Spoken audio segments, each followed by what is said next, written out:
Welcome to my passion my home. இன்றைக்கி நம்ம cooking வீடியோவில் அக்ஷய திருதி பூஜைக்கு நெய்வேத்தியமான கல்கண்டு சாதம் தாங்க செய்ய போகிறோம். வாங்க செய்முறை அப்படிங்கிறத பார்த்துடலாம். நான் இன்றைக்கி 100 ml டம்ளரில் பச்சை அரிசி தலை தட்டி எடுத்திருக்கேங்க. நான் பாசிப்பருப்பு பயன்படுத்தலை, ஏன்னா நெய்வேத்தியத்துக்கு வெள்ளை நிற உணவு தான் படைக்கணும் அப்படிங்கிறதுனால நான் பாசிப்பருப்பு பயன்படுத்தலை. இப்போது பச்சரிசியை நல்லா கழுவி சுத்தம் பண்ணி எடுத்துக்கலாங்க. இது ஒரு 20 நிமிஷத்துலேருந்து 30 நிமிஷம் வரை நல்லா ஊறட்டும். அதுக்கு தேவையான பொருளை சைட் பை சைடு நம்ம எடுத்து வைக்கலாங்க. ஃபர்ஸ்ட் நம்ம இப்போ கல்கண்டை அளந்து எடுத்துக்கலாங்க. 1 டம்ளர் பச்சரிசிக்கு நான் இன்றைக்கி 4 டம்ளர் கல்கண்டு எடுத்துருக்கேங்க. உங்களுக்கு ஒரு வேளை சுகர் கம்மியாக சாப்பிட்ணும் போல், இல்லை மைல்டாக உங்களுக்கு வேணும்னா நீங்கள் 1 டம்ளருக்கு 3 டம்ளர் கல்கண்டு எடுத்துக்கலாம். இந்த மாதிரி டைமண்ட் கல்கண்டு எடுத்தினா உங்களுக்கு அளந்து போட ஈஸியாக இருக்குங்க. அவ்வளவுதாங்க. மெயின் இன்க்ரீடியண்ட் இது ரெண்டும் தாங்க. நெக்ஸ்ட்டு தாளிப்புக்கான பொருள் பார்த்துடலாம். பாதாம் சின்ன சின்னதாக துருவினது போல் நான் சின்னதாக கட் பண்ணி எடுத்துருக்கேங்க.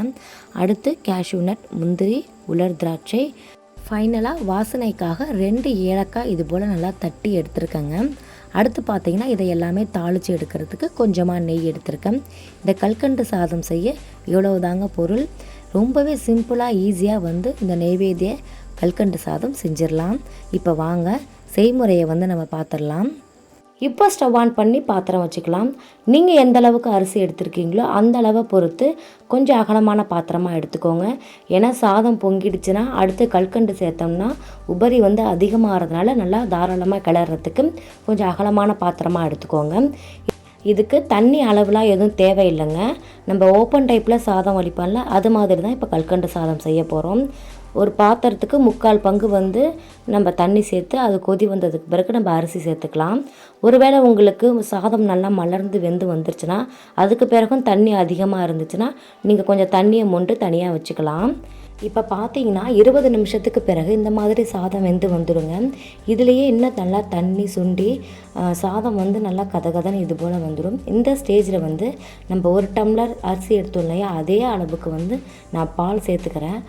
அப்போ சாதம் கொஞ்சம் நல்லா க்ரீமியாக திக்காக சாப்பிட்றதுக்கு ரொம்பவே டேஸ்ட்டாக இருக்குங்க. உங்களுக்கு பால் வேண்டாம், பால் வாசனை பிடிக்கலைன்னா நீங்கள் பாலை அவாய்ட் பண்ணிக்கலாம். இப்போது இந்த பாலும் நல்லா சுண்டி சாதம் கொஞ்சம் கெட்டியானதுக்கு பிறகு நம்ம கல்கண்டு சேர்த்துக்கலாங்க.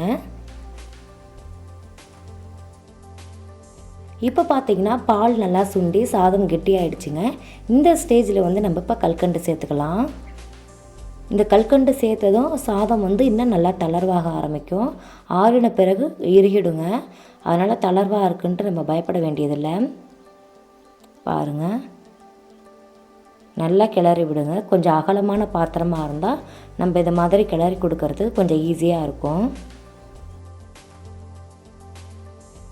இப்போ பார்த்தீங்கன்னா கல்கண்டு கரைஞ்சி சாதமும் நல்லா இறுக ஆரம்பிச்சிருச்சு. இந்த ஸ்டேஜில் நம்ம ஸ்டவ்வை ஆஃப் பண்ணிடலாங்க. இப்போ ஸ்டவ்வை ஆஃப் பண்ணிவிட்டு அந்த சூட்லேயே ஒரு சின்ன துண்டு பச்சை கற்பூரம் நீங்கள் சேர்த்துக்கலாம்.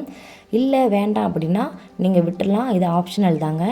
இது ஏன் சேர்க்குறோம்னா நம்ம கோயிலில் கொடுக்குற பிரசாதத்தோட வாசனை வரும் அப்படிங்கிறதுக்காக தான் இந்த பச்சை கற்பூரம் சேர்க்குறது. வேண்டாம்னா நீங்கள் டைரெக்டாகவே ஏலக்காய் தூள் சேர்த்துக்கலாம்.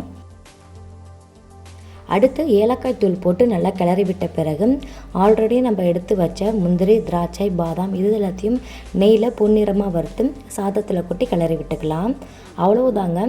சிம்பிளாக ஈஸியான அக்ஷய திருதி பூஜை நெய்வேத்தியமான கல்கண்டு சாதம் ரெடி.